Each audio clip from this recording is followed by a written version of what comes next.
Honorable CM na my speech ta khoi ki Churchandpur dagi ani anaba mayam lakpa matam da Imphal da lakpa matam da madugi darkar leba security pibi gani na haibi bito adu chama na akhoi gi meite sing na su Churchandpur da wo ro Kangpokpi lalaga Guwahati gi Apollo hospital da flight bara piba ngam jataba sing na highway se power chatpa matam da madugi maram chaba matik chaba security pibi gani haibi gi dugi mutual oiba haitare ko ani makki oiba ama khakta da ID focus pibi to aina hantak khanda udaba dagi saw dagi ngang gi ba oja sanga saga ta sanga aiga tonagi mayam do ibani khakta da madu lution deni naga dum nagai chilna khara ka dum mete khara ga sudum sauna budum yakhali madu irresponsible oi batagi aina soi batagi ne na dum ai accept pani pura ujik se community jing marakta yam lapthok na giba lapses yam chawn lai yuna maram wara kanda maming oina palla bada khoi ki koki amasung mai tai marakta negotiation natragana communication ama create tawna bo khona bo khuding mi jing je khoi ki traitor amoina betrayer amoina khoi bu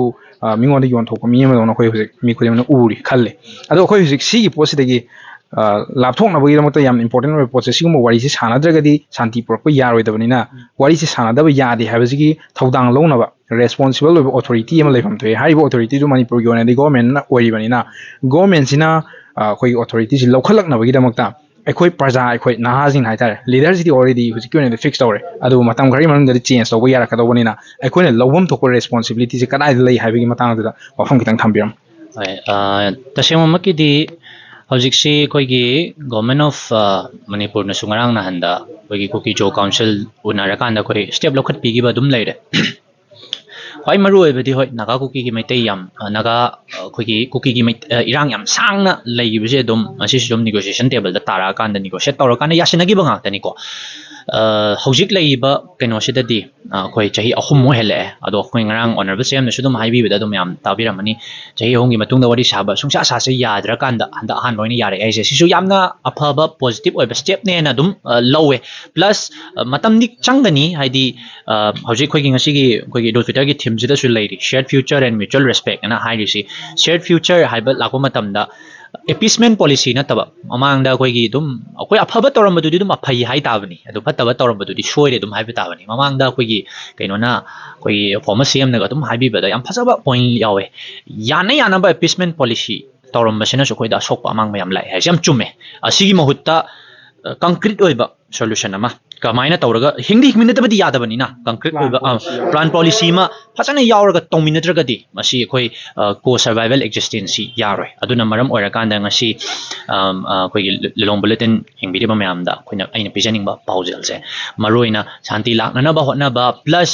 hawjiki concrete oiba solution je pro na matamda wari sabagi futures lawriba adagi initiative lawriba sing jedi masi kashu yamna ai yam hena phattana uningai oiba dudi maram chadabra haina khalle ado akoi hajik honorable CM na my speech ta khoi ki Churchandpur dagi ani anaba mayam lakpa matam da Imphal da lakpa matam da madugi darkar leba security pibi gani na haibi bito adu chama na akoi gi meite sing na su Churchandpur da wo ro Kangpokpi lalaga Guwahati gi Apollo hospital da flight bara piba ngam jataba singna highway se power chatpa matam da madugi maram chaba matik chaba security pibi gani haibagi dugi mutual oiba haitare ko ani makki oiba ama khakta da ID focus piba na taba ani makki oiba admaina la pamatam da khata da Manipur sida dum ID miyoiba ngaktani ngangna ba yaba ngaktani amarom da hairagadi ko ID khara kauthoknaraga in the sense abadi akoi anaba ama yarak matam da su moi Imphal da Janims da Rims da moi yengba hore plus chakmana na dugi chakmana na adu itardi khoina Kangpokpi phawhandana chalali mayam se na bagi kai gi diong tangdi moi Guwahati yojasanu haibagi sum time to time matam gi matungina dum porakine tare masi achange aduga khoi gi kaino gi policy making plus khoi gi election ga mari len 27 da lakado election je yoksalakadore kuisu kuiroi matam sida khoina Manipur gi youth mayam sida appeal tawning base social media dadi mayam gi pakhum 80% do pakhum di social media da loi leire ko mayam loi khuma mayam se khuma pose do ma khoina sung uba phange social media sida ko gi daily gi makhon gi matungina satpa gaina ga haisi ko si tawhandabida khoi afaba torpa hansing dum thagat piro tawdaba sing dudi paramam tamaga na thagat piro ado na thagalaba matamda katada ko gi youth empowerment laba soul voice laba si matam si katada khoi Manipur gi apunbagi khon je lawba ngani adu lawdu si kana no mai te katana nate